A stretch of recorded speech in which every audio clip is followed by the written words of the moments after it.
Olá, estudantes! Aqui é a professora Michele. Vamos fazer uma revisãozinha sobre o conteúdo que nós estudamos essa semana. Vamos falar de modelos atômicos. Para se pensar em modelos, nós temos que pensar o que levou à formulação dessas ideias.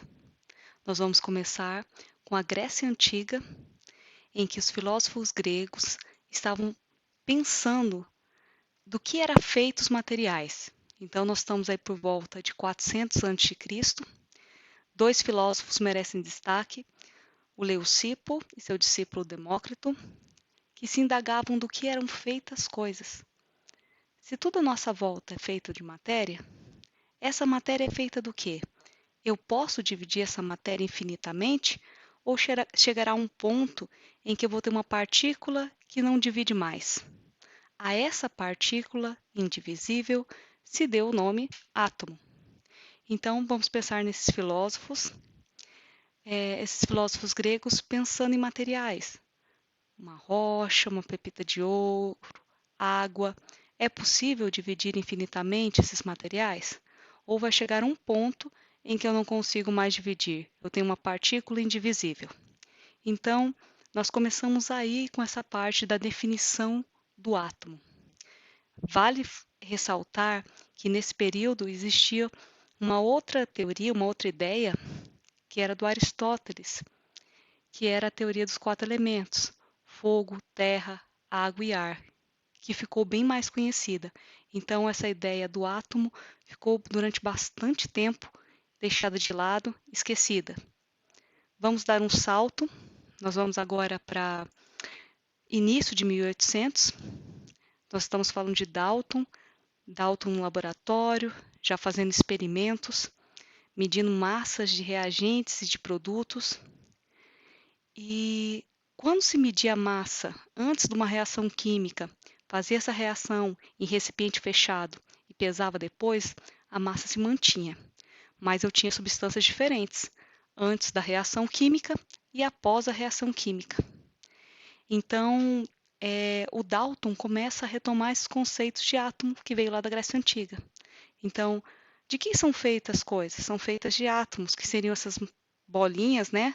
Essas partículas maciças e indivisíveis. Aqui nós não estamos falando de cargas. Então, se tinha um átomo como uma grande esfera que não era indestrutível, não se dividia. Numa reação química, então o que acontecia? Os átomos eles mudavam de posição, eles se rearranjavam formando novas substâncias. E também para átomos de elementos químicos diferentes, eles teriam massas diferentes e propriedades químicas diferentes. Então aí nós temos o modelo de Dalton, um modelo conhecido como bola de bilhar. Vamos aí para o final de 1800 com Thomson, já fazendo experimentos usando descargas elétricas. Então já sabia aí de cargas que os corpos eletrizados com cargas de sinais opostos se atraíam, de cargas semelhantes se repeliam. E o Thomson ele fazia experimentos no laboratório, utilizando uma fonte de descarga elétrica, um tubo de vidro, uma ampola de Crookes, conhecido também como tubo de raios catódicos. Dentro desse tubo de vidro ele punha algum gás rarefeito. Fez experimento com vários gases a baixa pressão. E tinha o polo positivo e o polo negativo. O negativo era o cátodo. Deste polo negativo, o cátodo, quando ele colocava um gás a baixa pressão e soltava uma descarga elétrica, ele via que saía um feixe de luz. Dependendo do gás que ele usava, tinha cores diferentes, mas o que vem ao caso?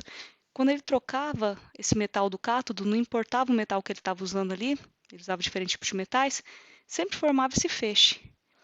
Ele fez outros experimentos também, o Thomson, e colocou esse tubo de raios catódicos entre duas placas eletrizadas, né? Uma placa positiva e uma negativa. E ele via que esses raios, esse raio de luz era atraído pela placa positiva. Como já se sabia à época que cargas de sinais opostos se atraíam, como a placa era positiva, esses raios só poderiam ser feitos de partículas negativas. A essas partículas negativas dá-se o nome de elétron.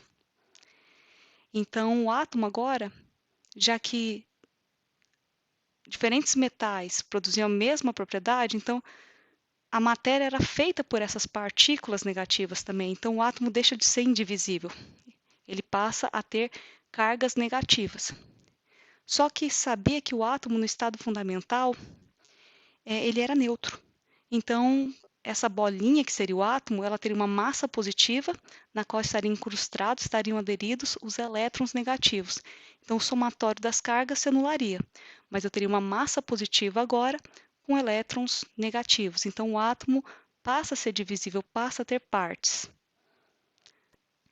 Vamos agora ir para a primeira década de 1900, com o físico, né, o Rutherford. Ele estava fazendo experimentos no laboratório dele, com o que ficou conhecido um tempo depois como radioatividade. Então, eles trabalhavam com elementos radioativos. Sabia-se que esses elementos radioativos havia uma desintegração desses átomos e liberava partículas positivas, como a alfa, negativas como a beta e também partículas gama.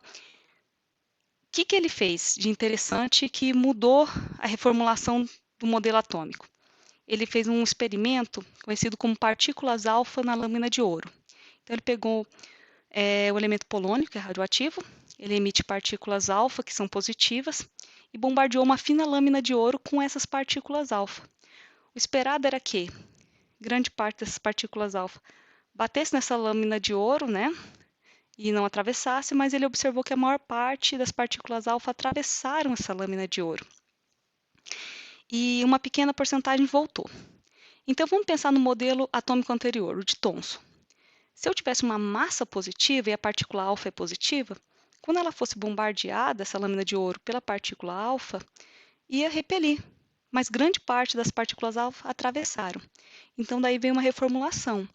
Essa carga positiva não está distribuída no átomo todo, ela está numa região densa, que ele chamou de núcleo.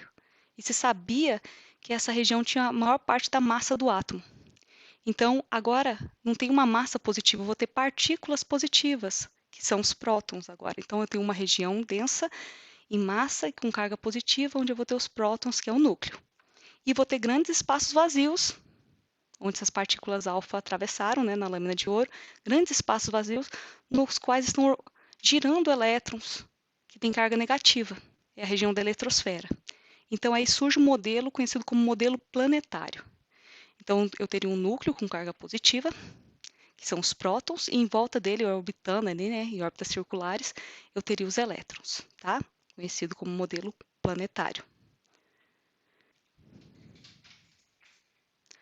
Pouco tempo depois, em torno de 2 anos, um outro físico, no caso Bohr, ele fazendo cálculos matemáticos ali, viu que fisicamente não era simplesmente viável, possível esse modelo do Rutherford da maneira como ele estava. Ele dá uma reformulada nesse modelo do Rutherford.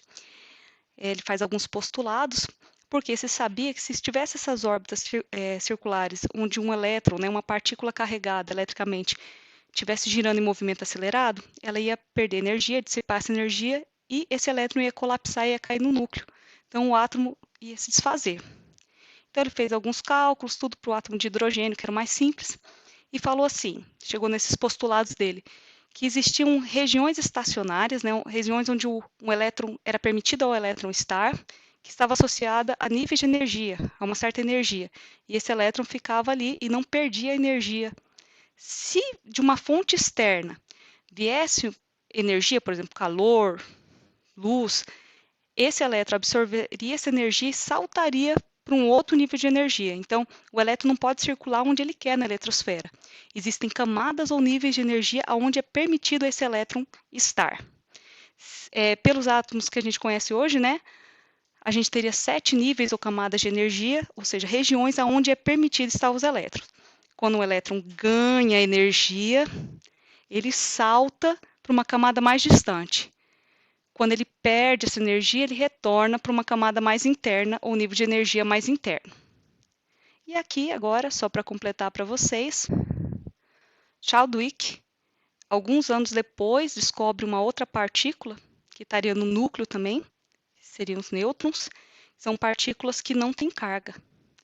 O nêutron, no caso, ele ajudaria, né, a que os prótons não ficassem tão próximos assim uns dos outros, positivo com positivo dos prótons, não seria viável e o núcleo ia se desfazer, porque ia ter uma repulsão. Então, existem partículas, né, no núcleo, que são os nêutrons, que eles não têm carga elétrica. Bem, para essa semana foi isso que a gente viu. Foi uma revisão geral desses modelos atômicos. Existem, né, modelos mais modernos, mas a gente não vai estudar agora, tá? Então, nesse momento, esses 4 modelinhos atômicos que a gente estudou, tá bom? Façam uma revisão, estudem o material. No Instagram está disponibilizado também um resumo para vocês estudarem. Vou deixar o link abaixo do vídeo. Bons estudos, um grande abraço.